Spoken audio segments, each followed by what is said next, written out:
ETFs and index funds are often used interchangeably, but they are not the same thing, and confusing them can lead to poor investing decisions. Understanding the difference doesn't require complex finance knowledge. Once the logic is clear, choosing the right option becomes simple. An index fund is a collection of investments designed to track a specific market index, like the S&P 500. When you invest in an index fund, you are essentially buying a small piece of many companies at once. Index funds are built for long-term investing and are designed to grow with the market over time. An ETF, or exchange-traded fund, is also a collection of investments that often tracks the same indexes. The difference is how it's bought and sold.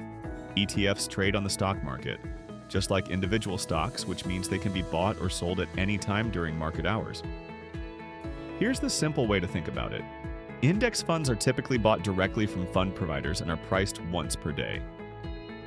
ETFs trade throughout the day, offer more flexibility, and usually allow you to invest with smaller amounts.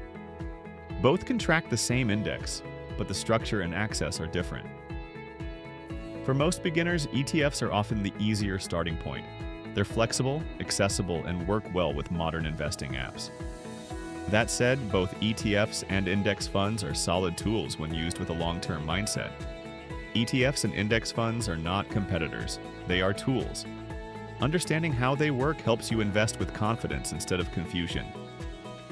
Subscribe for more simple, logic-based money explanations. This is Cashmetry, where money makes sense.